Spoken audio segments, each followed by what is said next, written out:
নমস্কার বন্ধুরা, আমি রণদীপ। হিস্ট্রি দর্পণ এডুকেশনাল চ্যানেলে আপনাদের সকলকে আবারও স্বাগত।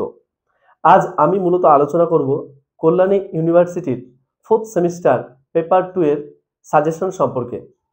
ইতিহাস মেজর যাদের রয়েছে 4th সেমিস্টারে, তাদের যে পেপারটা রয়েছে অষ্টাদশ শতক পর্যন্ত, অর্থাৎ চতুর্দশ শতক থেকে অষ্টাদশ শতক পর্যন্ত ইউরোপ যে ইতিহাসটা রয়েছে, এই সম্পর্কে আমরা আজকে সাজেশন আলোচনা করব।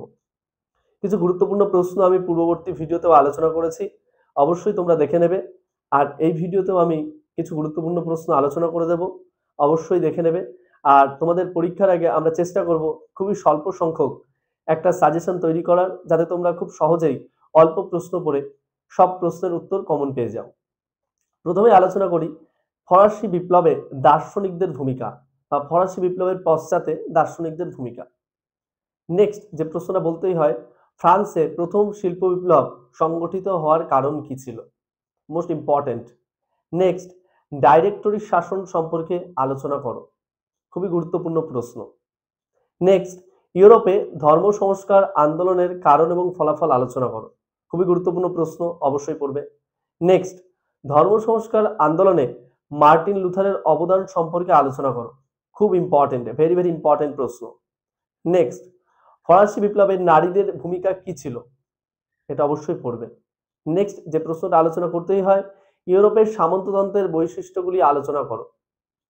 নেক্সট, ইংল্যান্ডে গৌরবময় বিপ্লবের কারণ এবং ফলাফল আলোচনা করো, মোস্ট ইম্পর্টেন্ট, এই প্রশ্নটাও পড়বে। নেক্সট যে প্রশ্নটা আমাদের আলোচনা করতেই হয়, খুব গুরুত্বপূর্ণ তোমাদের, আমেরিকার স্বাধীনতা যুদ্ধের কারণ সম্পর্কে আলোচনা করো। এই প্রশ্নটা কিন্তু খুবই গুরুত্বপূর্ণ, অবশ্যই তোমরা পড়বে। আরেকটা নেক্সট যে প্রশ্ন আমাদের বলতে হয়, ক্রুসেডের কারণ এবং ফলাফল সম্পর্কে আলোচনা করো। অর্থাৎ ক্রুসেড কথার অর্থ হলো ধর্মযুদ্ধ, যেটা তোমরা অনেকেই যারা পড়েছো তারা জানো। প্রায় 200 বছর ধরে চলেছিল এই ক্রুসেডের যুদ্ধটা। আর অবশ্যই ভিডিওটি যদি ভালো লেগে থাকে একটি লাইক করে দেবে, এবং তুমি যদি চ্যানেলে নতুন হয়ে থাকো অবশ্যই তাহলে সাবস্ক্রাইব করে বেল আইকন ক্লিক করে রাখবে।